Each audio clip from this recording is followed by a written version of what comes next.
Morning सर्वांना. आज मी लवकर व्हिडिओ करत आहे. आज मी तुम्हाला कटाची आमटी करून दाखवणार आहे. पुरणपोळीची कटाची आमटी एकदम झणझणीत आणि मस्त अशी कटाची आमटी. आणि आता हे त्यासाठी मी हे सर्व साहित्य घेतलेलं आहे वाटण्यासाठी. आता कटाच्या आमटीला बघा आपल्याला काय काय लागणार आहे. एक कांदा घेतला. आता तुम्ही किती प्रमाणात आमटी करणार आहे ना त्याच्यावर अवलंबून आहे तुम्ही किती घ्यायचं वाटण ते. हा एक कांदा घेतला मी चिरून. हे थोडं खोबरं घेतलं आहे मी, एक 10 ते 15 फोडी आहेत खोबऱ्याच्या. लसूण आहे 10-15 पाकळ्या, आलं एक अर्धा इंच आलं, 4 लवंग, 4 मिरी आणि एक दालचिनीचा तुकडा आहे, थोडीशी कोथिंबीर आहे. आता हे सर्व मी भाजून घेणार आहे. भाजून घेतल्याशिवाय कसं हे छान नाही लागत, कच्चा मसाला होत नाही. आता थोडंसं तेल टाकू त्याच्यामध्ये. मी आता कांदा भाजून घेणार आहे. गॅस मोठा करायचा. आपण त्याला येळवणीची आमटी म्हणतो पहा. येळवणीची आमटी खूप छान लागते ती अशी आमटी येळवणीची. मस्त अशी झणझणी भाताबरोबर. ते सर्व पदार्थ मी ह्या पद्धतीने आता भाजून घेणार आहे बरं का. कांदा एकदम असा गुलाबी रंगावर भाजून घ्यायचा आपल्याला.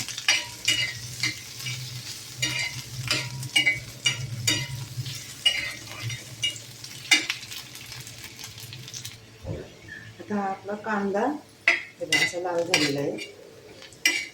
आता कांदा आपण काढून घेऊया साईडला. त्याच्यामध्ये हे खोबरं, हे दालचिनी, लवंग हे टाकतो त्याच्यामध्ये. खरं तर लवंग दालचिनी नाही टाकली तरी चालते, कारण आपला ताजा मसाला असतो. पण थोडासा टाकला तरी काय हरकत नाही, आणखी टेस्ट येते आमटीला. कांदा काढून घेतली. खोबरं पण असं ब्राऊन रंगावर गरम करायचं. खोबरं लगेच भाजून होतं. त्याच्यामध्ये मी हा लसूण आणि आलं दोन्ही घालते.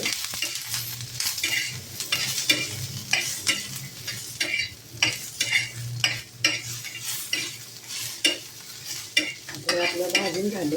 गॅस बंद करते आणि हे सगळं मिक्सरला आता वाटून घेते. हे पाहता आपलं हे वाटण सगळं तयार झालेलं आहे. आता हा कट आहे डाळीचा. हरभऱ्याची डाळ अर्धा किलो डाळ शिजवलेली आहे आणि त्याचं एवढा मी येळवणी काढलेली आहे. ह्या येळवणीची आमटी इतकी मस्त लागते ना. आता तुम्हाला पाहिजे तर तुम्ही वाढवू पण शकता. कोणाकोणाला घट्ट आवडते, कोणाला पातळ आवडते. आता ह्याच्यामध्ये डाळ आहे. आपण ह्याच्यामध्ये डाळ पण ठेवायची, ही थोडीशी अख्खी डाळ ठेवायची. आता माझी येळवणी खूप घट्ट आहे त्याच्यामुळे जास्त ह्याच्यात वाटण घालणार नाही. आम्हाला थोडीशी पातळ लागते. आता हे साईडला ठेवते मी. आता मी कढईत फोडणी करणार आहे आणि त्याच्यामध्ये घालणार आहे. तर गॅस चालू करते. त्यासाठी मी 2 ते 3 पळ्या तेल घालू आपण. मी ह्या पद्धतीने आमटी करते पहा.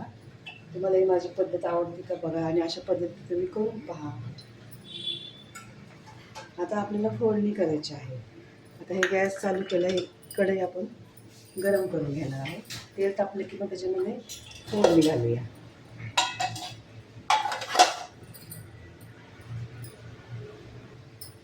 आपलं तेल गरम झाले बघा. त्यात 1 चमचा मोहरी, 1 चमचा जिरं आणि हे फोडणीसाठी मी लसूण, कोथिंबीर आणि खोबरं एवढं तुकडा खोबऱ्याचं घेतलं, क्रश केलेलं आहे, फोडणीसाठी घालायचं आहे. आणि कढीपत्ता. आता हे तडतडले. आता ह्याच्यामध्ये मी घालणार आहे हिंग. आणि हा कढीपत्ता आहे तो मी असं चुरून टाकते ह्याच्यामध्ये, म्हणजे फोडणीला वास छान येतो. तर हे सर्व फोडणीची काय मध्ये घातलं का हलवायचं आपल्याला चांगलं. आणि मी काय केलं का, हे 2 टोमॅटो आहेत. ह्या टोमॅटोची प्युरी केली. अशा पद्धतीने तुम्ही टोमॅटो ह्याच्यामध्ये टाका पहा. आमच्याला एक वेगळीच चव येते पहा या टोमॅटोने. चिरून न टाकता असा टाकते मी टोमॅटो, ह्याची चव फार छान लागते. आता हे परतून झालेलं आहे. टोमॅटो प्युरी टाकून आपण हे, कारण टोमॅटो भाजलेला नाही त्यामुळे टोमॅटो आपल्याला ह्याच्यात परता येतो. मोठाच गॅस ठेवलेला आहे. हिंगामुळे आणि कढीपत्त्यामुळे इतकं सुंदर वास आला त्याच्यात.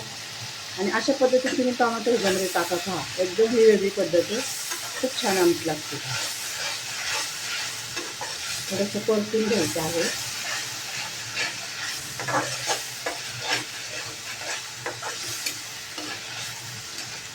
आता ह्याला बघा तेल सुटलेलं आहे आपलं कढईने. आता ह्याच्यामध्ये टाकणार आहे मी घरगुती मसाला. तिखट तुमच्या आवडीप्रमाणे टाका. 1 चमचा घरगुती मसाला टाकला आहे. थोडीशी हळद, कारण डाळ शिजताना मी हळद टाकते थोडीशी. आणि कांदा लसूण मसाला घालायचा 1 चमचा. पुन्हा परतायचं. आता वाटण आपलं परत भाजलेलं आहे सर्व वाटण. त्याच्यामुळे आपल्याला थोडंसं घ्यायचं परतायचं आहे. आता तिथे जेवढं पाहिजे तेवढंच टाकते. अर्धं वाटण त्यातलं मी टाकलं आहे, कारण येळवणी आपली घट्ट आहे ना, जास्त घट्ट आमटी पण नाही छान लागेल.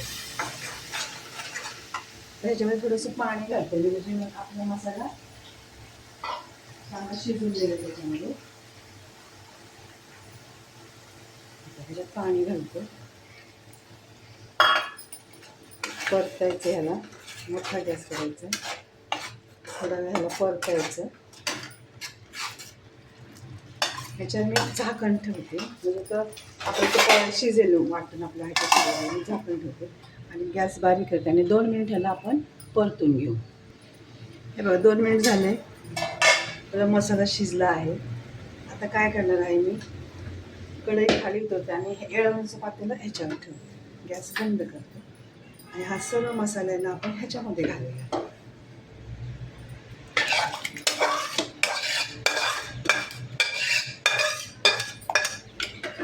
कढईमध्ये मी त्यातलंच थोडंसं येळवणी काढून तुम्ही धुवून घेतलं. आता कढई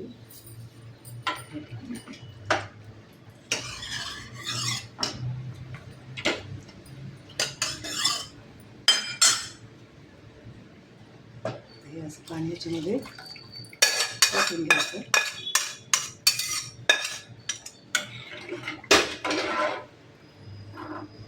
आता ह्याच्यामध्ये आपण मीठ नाही घातलेलं आहे ना, तर आता ह्याच्यामध्ये आपण मीठ घालूया. चवीपुरतं मीठ घालायचं आणि ह्याला छान आता 10 मिनिट ह्याला उकळून द्या. आणि त्याच्यामध्ये थोडंसं चिंच घालायची. थोडंसं तुमच्याकडं आमसूल असेल तर आमसूल घाला. शक्यतो मी आमसूलच घालते, पण आता माझ्याकडे अवेलेबल नाही म्हणून थोडंसं चिंच घालते. जास्त नाही घालायचं. चिंच आंबट असते. आता याला आधी मोठा गॅस करते आणि उकळी आली की मला आपण बारीक करूया.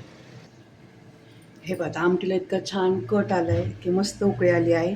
आता आपण गॅस बंद करूया आणि त्याच्यावर अशी कोथिंबीर घालूया.